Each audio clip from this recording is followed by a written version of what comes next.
largement, si j'ose dire, et l'échange qu'il y a eu entre M. Léaumont, qui est député de la France Insoumise, et M. Chenu, qui est du Rassemblement National et qui hier présidait la séance. Et il était question effectivement de cette disposition votée hier, et je le rappelle, l'Assemblée nationale a adopté une résolution appelant au lancement d'une procédure en vue d'inscrire les frères musulmans sur la liste européenne des organisations terroristes. Voyez l'échange.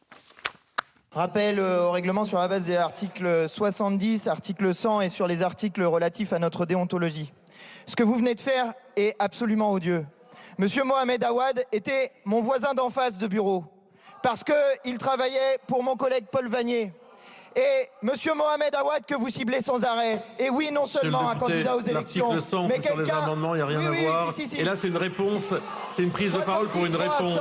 Non, mais à un moment, je veux bien tout, mais c'est une prise de parole pour une réponse. Code de déontologie et déclaration des droits de l'homme, vous en voulez combien, monsieur le Président? Terminez votre propos, mais n'entrez pas dans un débat, c'est un rappel au règlement. Que vous asseyez sur un mauvais numéro d'article. Non, je fais sur un très bon numéro d'article. Bon, alors stop, ça va. Vous voulez que C'est un moment. Faut arrêter de se moquer du monde quand même là. Allez, monsieur le rapporteur. Stop aussi là, ça va aussi. Monsieur le rapporteur général, et vous vous asseyez, monsieur Léaumont. Vous asseyez, monsieur Léaumont. Monsieur Léaumont, ne créez pas d'incident. Monsieur Léaumont, stop. Alors, monsieur Léaumont, je vous fais un rappel à l'ordre. Vous n'avez pas à me menacer. Vous n'avez pas à me menacer physiquement. Monsieur Léaumont, vous êtes rappelé à l'ordre. Madame Châtelain, stop. Merci, monsieur Madame le la Président. présidente Châtelain, vous avez un rappel à l'ordre. Monsieur le Président, je demande une suspension de séance de 10 minutes. Elle est de 2 minutes. C'est la deuxième sur ce texte de votre groupe. Elle est de droit de 2 minutes. Qu'est-ce que vous venez de dire là? Je saisis le bureau pour vos menaces physiques de venir descendre avec vous. Ça suffit, ce que vous venez de dire là. Thomas Bonnet, qu'est-ce qui s'est passé? Alors visiblement, Antoine Léaumont a dit à Sébastien Chenu, descendez ou descend, on ne sait pas trop s'il l'a tutoyé ou pas, on verra le procès verbal pour qu'on s'explique et qu'on ait une explication. Donc ça a été interprété comme une menace. J'ai entendu Geoffroy Lejeune sur votre plateau hier soir, et en fait j'étais à 100% d'accord avec lui, c'est-à-dire que je fais partie de ceux aussi qui, quand j'étais adolescent, je regardais le mercredi après-midi les questions au gouvernement, j'étais passionné de voir les discours de la droite, de la gauche, c'était super intéressant.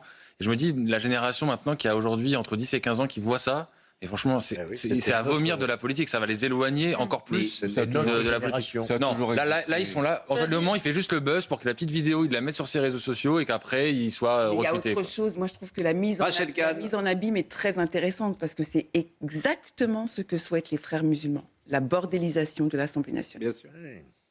Et bien sûr, et là, effectivement, on redit toujours les mêmes choses. Là où les uns et les autres sont coupables, je rappelle que Boris Vallaud et Olivier Faure ont voté hier avec la France Insoumise. Vertigineux. Je ne l'invente pas. Ce n'est pas de mon fait. Ils auraient pu s'abstenir. Ils ont voté pour, comme François Hollande votera pour Jean-Luc Mélenchon dans un deuxième tour contre Bardella. C'est dans les gènes.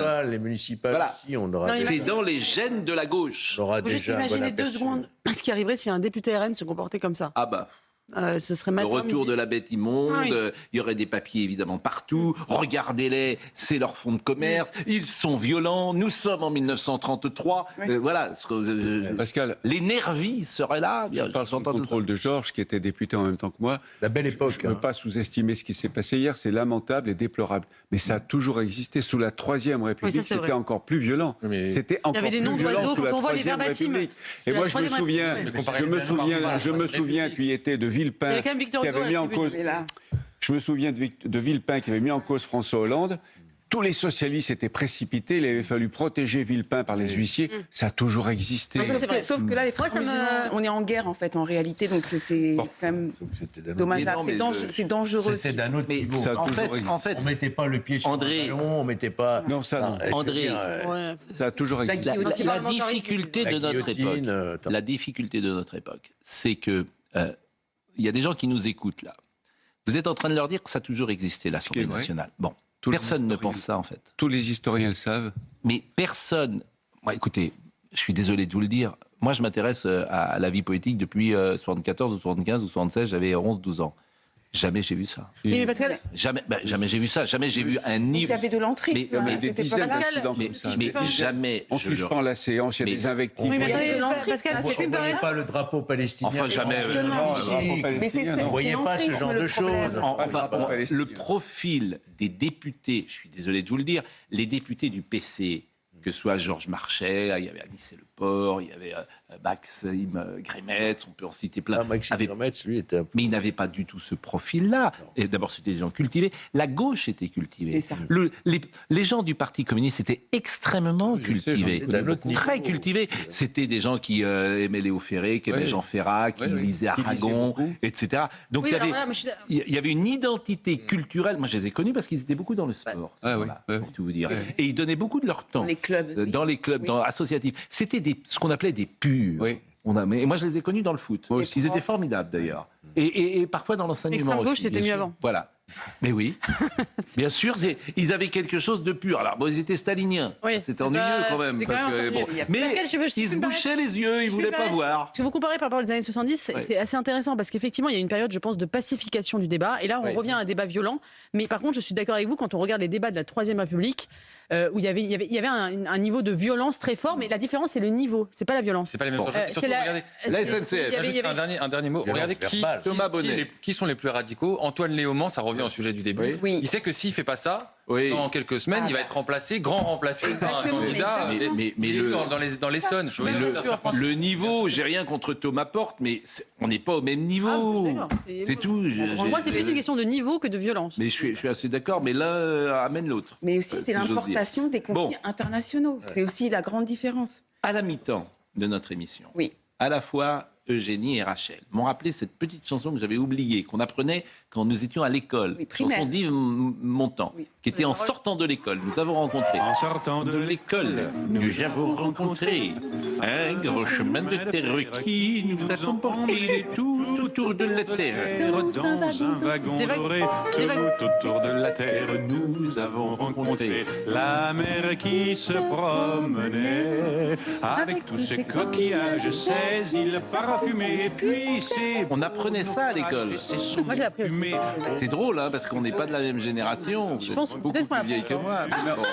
Mais on l'apprend encore, sauf que maintenant, les wagons dorés sont interdits aux enfants. Ils ne peuvent plus monter. Les wagons dorés. On est trop vieux. Non, mais vous étiez à l'école. À l'époque, je ne veux pas dire ce que vous appreniez parce que c'est désagréable. J'apprenais le chant des partisans. Les leçons de choses. Le chant du départ et la Marseillaise. Bon, alors, cette chanson, pourquoi à la SNCF? Parce que vous avez effectivement les voitures, parce qu'on ne dit plus wagon, manifestement, alors qu'on disait Prévert, il disait wagon, mais maintenant on dit voiture. Voilà, je ne sais pas pourquoi. On va voir le sujet de Vincent Farandès, parce que alors là, tout le monde a un avis, même notre ami trumpiste qui défend les grands patrons et qui déteste les enfants, c'est Monsieur Valigny. Écoutez le sujet de Vincent Farandès. C'est pas possible. C'est une nouvelle polémique dont se serait bien passée la SNCF. Une offre, dite Optimum, lancée le 8 janvier dernier, propose un service à destination des voyageurs professionnels désirant un maximum de confort. Mais dans les conditions de vente, une phrase a provoqué la colère des associations qui œuvrent en faveur des enfants. Pour garantir un maximum de confort à bord de l'espace dédié, les enfants ne sont pas acceptés. Une offre donc interdite aux plus jeunes. Parmi les voyageurs que nous avons rencontrés, rares sont ceux qui comprennent le principe. Je trouve ça complètement ridicule. Parfois, ça peut vraiment, pour certaines personnes qui ont du mal avec les bruits, ça peut vraiment donner mal à la tête et je pense que ça peut être une bonne idée. Je pense que quand on voyage avec ses enfants, sa famille et tout. Et donc, on ne fait pas le tri. Face à la polémique, la SNCF se défend. Selon l'entreprise, cette nouvelle offre a en fait remplacé un service déjà existant. Cette classe est ouverte à tous à partir de 12 ans. Ce qui était déjà le cas de notre précédente offre Business Première. Ces places Optimum ne représentent que 8% des espaces qui sont proposés dans nos trains du lundi au vendredi. Ce qui veut dire que 92% des autres places sont proposées à tous et 100% les week-ends. Ce sont en réalité 39 sièges qui sont réservés dans les TGV qui peuvent compter jusqu'à 634 places. Bon, 39. C'est symbolique.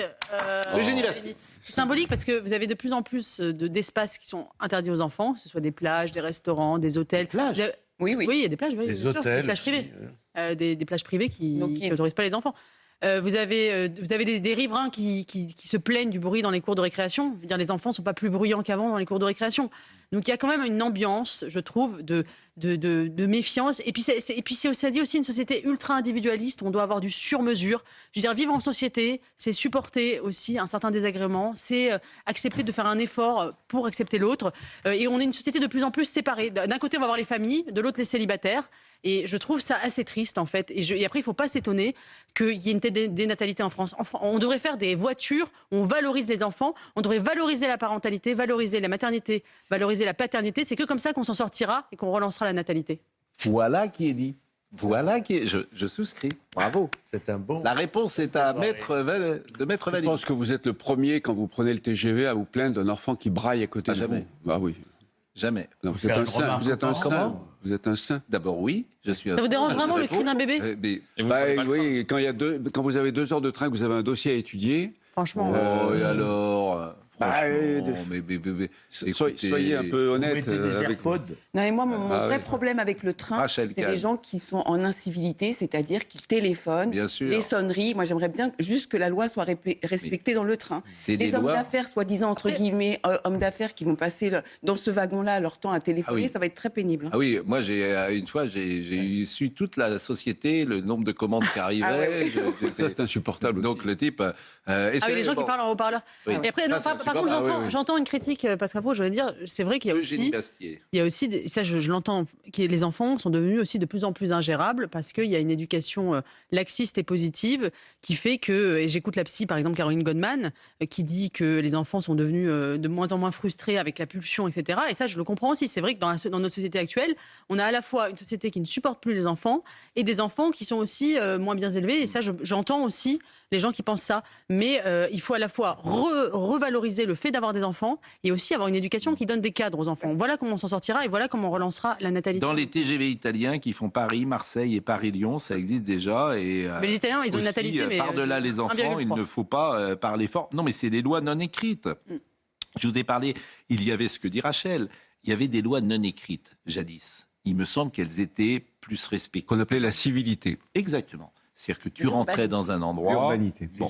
Alors, la loi... mais bébé de 4 mois, vous ne pouvez pas lui dire d'être civil. Enfin, il pleure parce qu'il a faim, il pleure là, vous avez raison. Vous avez évidemment raison sur le bébé de 4 mois. Mais la loi non écrite, c'est d'arriver dans un endroit et de penser que tu n'es pas seul au monde. Mais moi, je vais vous lire ce que m'a envoyé hier une jeune femme. On était sur Europe 1 et elle m'a écrit ceci. Après mes 2 enfants, j'ai repris mon boulot très tôt. Je les ai allaités longtemps. Ils ont fait tous les déplacements avec moi jusqu'à leur 1 an. Avion, train, hôtel, sur les différents sites où je devais me rendre. Elle travaillait avec ses enfants. Tu peux travailler avec tes enfants. Je suis toujours allé au restaurant avec eux. Et si l'un d'eux pleurait, je sortais avec lui pour le calmer. Les enfants, c'est la vie. Les gens ne supportent plus rien. Ceux qui ne supportent rien ne doivent pas prendre les transports en commun. À choisir, je préfère que la SNCF interdise les trains à ceux qui ne se lavent pas et qui empestent les wagons, ça, même en première. Ça, c'est vrai. Voilà ce que me dit une jeune femme. Ce qu'il faut dire aussi, c'est que la plupart du temps, les parents qui ont un enfant qui se met à pleurer sortent avec l'enfant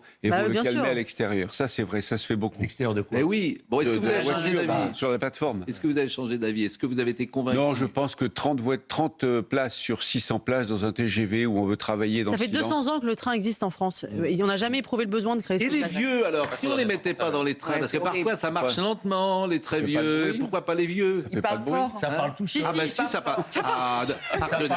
Pardonnez-moi. Les très vieux. Par exemple, moi je suis pour les séances de cinéma. Je propose que les très vieux n'ont pas le droit de rentrer parce qu'ils n'entendent pas, ils parlent fort, ils commentent le film, etc. Non mais où on s'arrête? Vous voyez ce que je veux dire? Je salue ceux qui nous écoutent. Bon, voilà. Non mais pourquoi pas? On va jusqu'où? Et les handicapés? Personne en situation. Non, oui. Vraiment, l'universalisme de André Valény me... En Suisse, il y a des wagons spécialement pour les enfants, ça pourrait être une bonne idée. Bah oui, très bien. Pour les familles avec enfants. Parce qu'il y a aussi un stress quand on est parent d'avoir des enfants. On se dit, on va être mal vu, on va nous regarder de travers, etc. Bon, bah là. C'est très bien ça.